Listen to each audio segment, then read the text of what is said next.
This is Teddington Lock, a fantastic feat of engineering on the River Thames. Port of London Authority that way, inland waterways that way. This is the point where the Thames ceases to be tidal. And Thames is, and Riverside, a little bit of a theme on Dom's Diary this week. Hello, welcome by the way. I've been in London, lots of adventures to report upon. Later on in the video, I'll be further up the Thames that way, visiting Faroe Island with Hedley Finn, who's the chair of Care Radio. And it is the first anniversary of Care Radio this week, so more to say about that in a little while.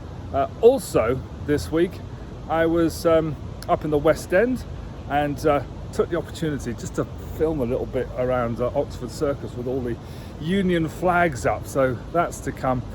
But this week was really a very important week with my CMA chair's hat on, as we welcomed to the UK Professor Vinod Pavarala, who's from India and is the world head of community media at UNESCO. Turns out we'd actually met at the big UNESCO Community Media Conference in 2015, so it was really good to re-meet him. And he was keen to see a good example of a community radio station, contemporary style community radio station in the UK. So I took him to Riverside in Battersea, which is run by Jason Roslin, who's a fellow director of the Community Media Association, and he welcomed Vinod. And then we used one of the Riverside studios to do my Life Stories Care Radio show, of which Vinod was a great guest. So I'm going to start Dom's Diary this week with a clip from that.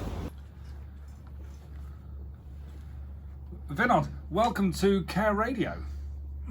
Thanks, Dom. Nice to be here. Well, thanks very much for doing this interview.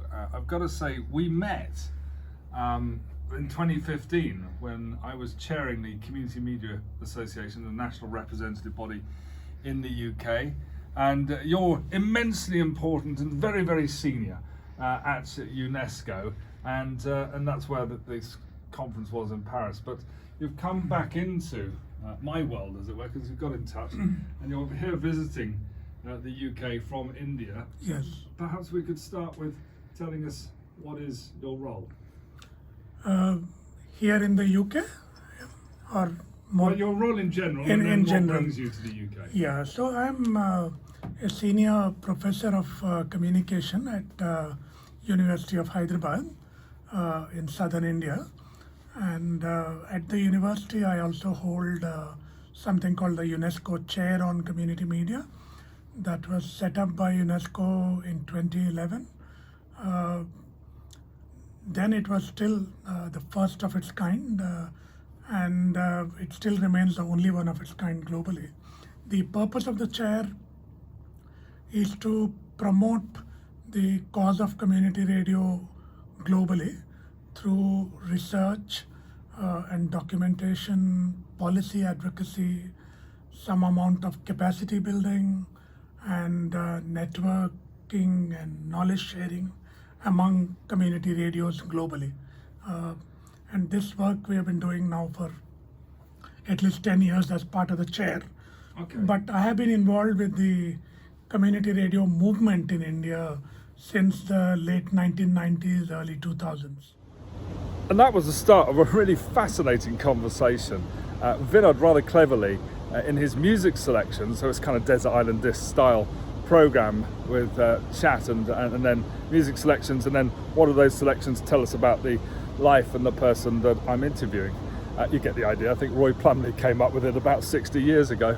Vinod, cleverly, I think, used what links India with Britain for his music selections, and that opened up an extraordinary discussion, which I learnt so much. We talked about Gandhi, the influence of Gandhi, and perhaps the wider cultural influence of India, and its economic kind of progress to where I think, and I'm certainly not the only person who thinks this, that India will be the country of our current century. Going to take a few more years for that to evolve. So we touched on all sorts of things, including learning a tremendous amount about how community media has developed in India from a government that was really quite reluctant to give that kind of freedom at a grassroots level. They're there now, but they're a bit behind the UK. So Vinod was learning lots about what we do at the CMA and the support for community radio and the general state of the sector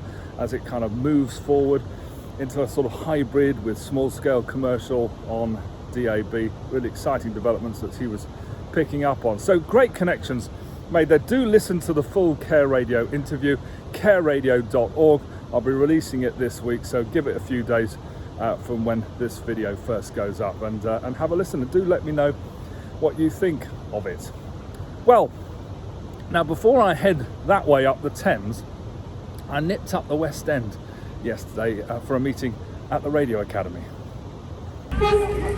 This is Oxford Circus. I've just popped up here to meet some friends from the Radio Academy and to plan some really great stuff happening later in the year, more about which on another occasion. But I thought whilst I'm here, let's film Oxford Circus, what it looks like on a Thursday afternoon just after the big Jubilee weekend. You can see all the flags up and the commemoration of the 70th anniversary of the Queen, and in the kind of spirit of our times, there's a bloke on a megaphone just over there talking about how we can all get eternal salvation through the teachings of Jesus Christ.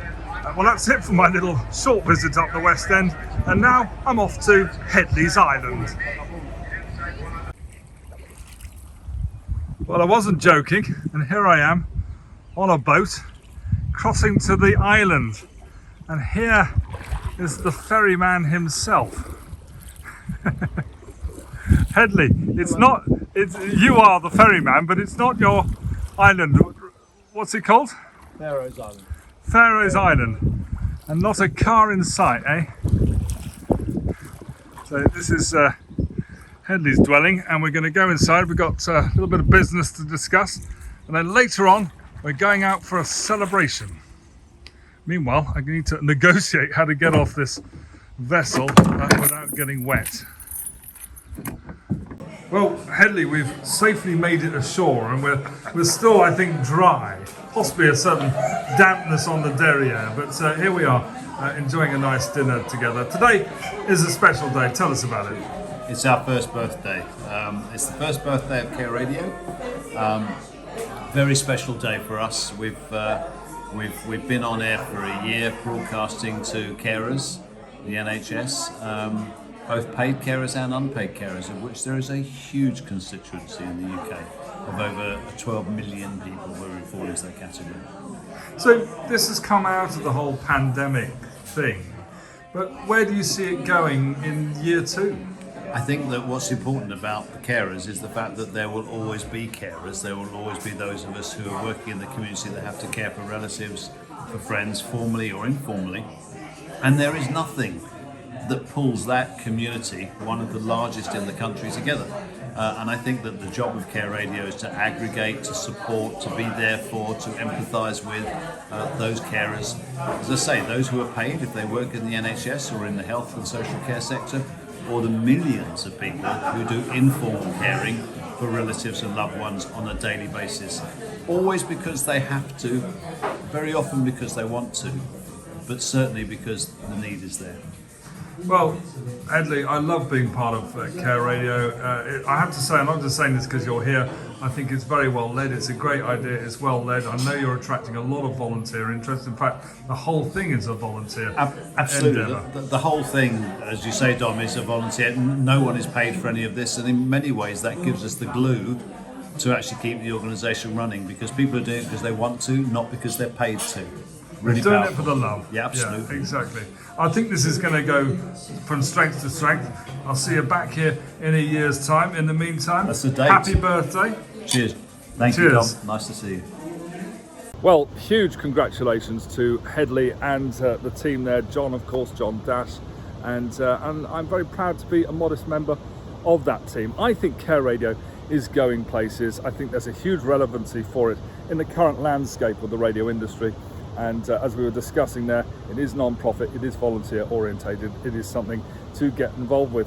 And I've discovered just by listening this week that, let's face it, busy chap, so I tend to just listen to my own show. Big mistake. I've been listening to Care Radio, and it's just a great radio station. I mean, fantastic music and lots of information that you won't be finding on other media networks. So, particularly about the NHS, about the care working world, both the informal or the voluntary sectors as well as the professional ones. So give it a listen is my hearty recommendation, which brings to an end this edition of Dom's Diary. And in the next one, I'll be having a think more about the fantastic Jubilee weekend, what I was up to as a broadcaster, and some wider reflections about what was going on in the rest of the country. So from this beautiful view of the River Thames, I'll catch you, I think, hopefully, I'll even get home. I'm beginning to forget what Midsummer Norton looks like. So I'm heading down that way, up to Sheffield next week, then Manchester, then back home. So heaven knows where I'll be when I next talk to you. But for now, cheerio.